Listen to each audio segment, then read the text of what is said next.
Hey guys, before we get into this chapter review, I just want to say something real quick. So I'm looking at this volume and this art. Look at this cover art.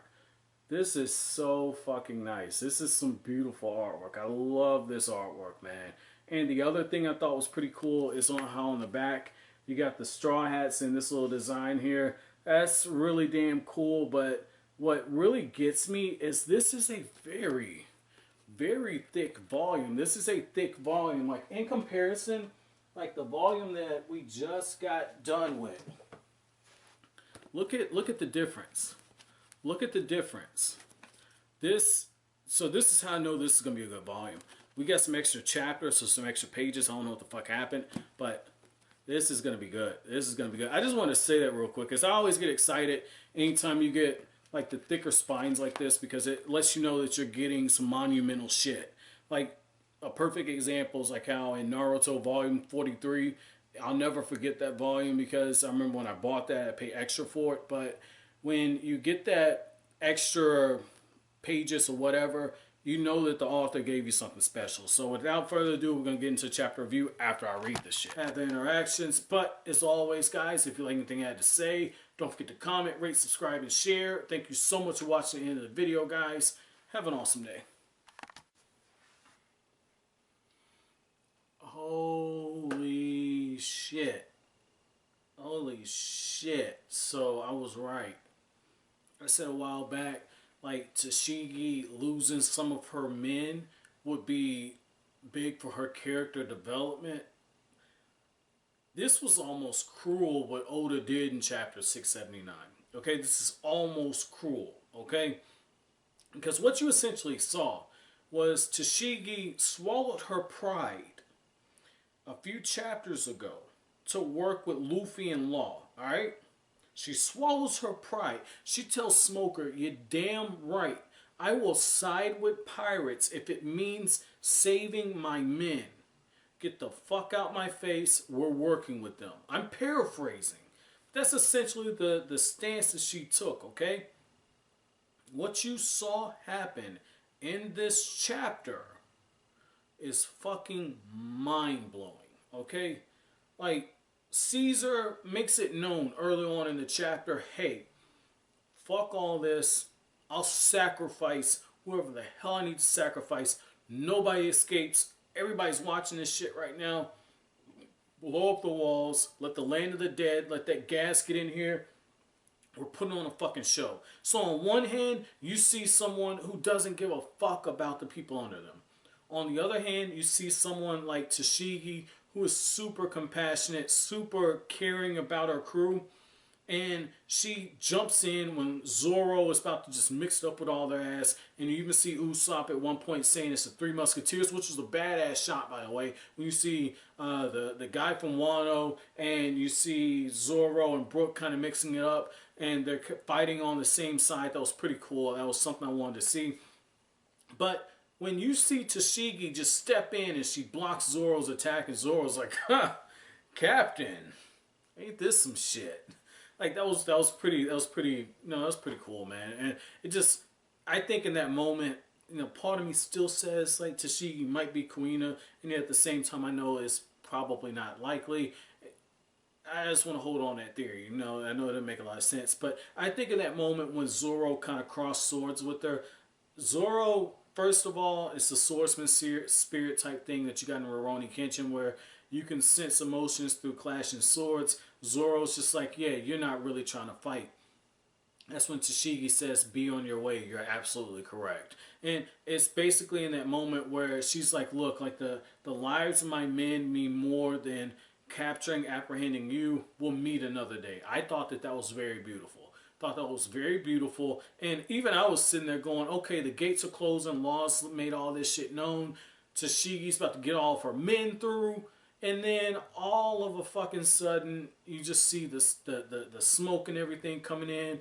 And you're just going, oh shit. I was like, okay, they're going to make it through there. And you see everybody just kind of hauling ass, busting through. And I'm like, okay, this is going to be good. This is going to be good. Everybody's going to get through. Then Oda just says, okay, fuck that. Time to grab him by the panties. And somebody just literally picks up Tashigi and just throws her in there. And you see them giving the thumbs up to her. basically saying like, that's it. We did our duty as your men. We got you free. You're our captain. Continue to lead the rest of them forward. And you see Tashigi just break down into tears. And it's because she's helpless to save those men. And they gave their lives for her. Her duty as captain is to protect her men, to guide them, to nurture them, to kind of help, make them into something better than what they already are, right?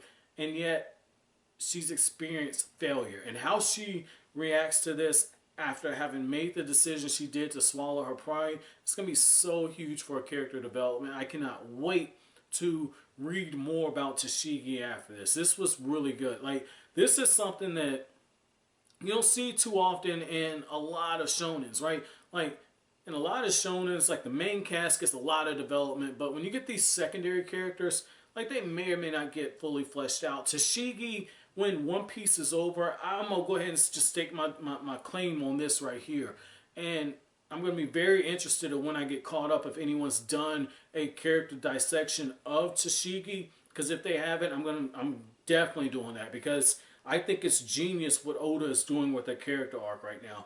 This was really huge. This was a turning point. Like, this is something where I wouldn't call this her going into her inmost cave as far as her being on her own hero's journey, but I would say that this is her potentially being in the belly of the whale, which is essentially that portion of the story where she's separated from her mentor. She's able to kind of test her limits, and this is her first real task away from Smoker, and she's failed. And how she handles that failure is going to be huge, because when you look at it, Smoker has told her, like, hey, you got one job, protect our men. She failed it. Now, obviously, he didn't mean it more so in that way, because Smoker, I mean, he's realistic. He understands, like, hey, it's possible that we're going to lose somebody. That shit happens. But Tashigi went as far as she did. That is what makes this so damn beautiful. And that's what makes this so heartbreaking. And to have just Caesar kind of just looking at all this shit saying, yeah, that looked pretty good. Like, that's like Caesar is acting like how I would act if I just busted a big fat ass nut. He's just like, whoo, holy shit, yo, this is pretty fucking awesome right here. Hope it was as good as it was for you as it was for me. Like, fuck that. Well, maybe next time it'll last long.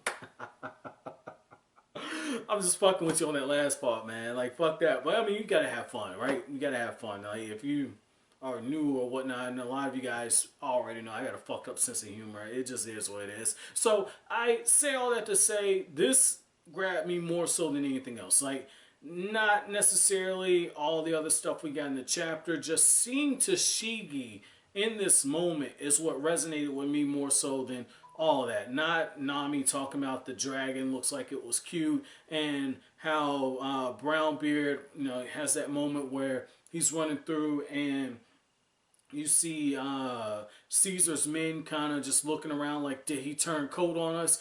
Chopper looking, and he has the antidote, to counter the sleeping stuff that goes on with Caesar. Luffy declaring that this time he's going to get him. Like, none of that shit grabbed me. It's Tashigi. And this was almost like it was the chapter of Tashigi. This was really good. So I want you guys to tell me, how did you feel when you saw Tashigi? How did you feel? I almost said, how do you feel? Because I get so caught up when I'm like doing these. I'm talking to you guys because I'm talking to you like I'm talking to somebody, and I'm going through this shit all at the same time. And I almost asked, how do you feel about this? Because that would be something I would kind of ask, man. Like, if I just read like The Born Legacy, if I just read this and I went to something for like the book club or something, I'd be asking, how do you feel about this scene? And that's kind of the thing right there. That's something, like you go like those different meets and everything, you go to poetry stuff, or you go to like the bookstore and they have like the wine tastings and everything, and talk a little bit. You point out different scenes and you end up having a whole fucking conversation about just the scene or something like that. Or you go to the art gallery, which is something that I've done recently, where you go to art gallery and you're looking around and you're like, hey, damn girl, so what you think about that? That's cool. I don't know the first thing about art, but I just be looking like, yeah, fuck that. Splash some paint here, some paint here, break some rocks there. Oh, it's fucking art. Like, I don't know the first fucking thing, but you know, you do the shit you gotta do, right? You know, that's just one of those things. You don't, when people introduce you to new shit, that's how you grow, right? And so I said to say with Tashigi, she's been introduced to something Luffy's very familiar with. She's been introduced to the pain of loss. So how is she going to respond to this? And I'd be very interested to see if Zoro doesn't have something to say to her, because Zoro lost Kuina. So that would be interesting to see those two kind of have their interactions. But as always, guys, if you like anything I had to say, don't forget to comment, rate, subscribe, and share. Thank you so much for watching the end of the video, guys. Have an awesome day.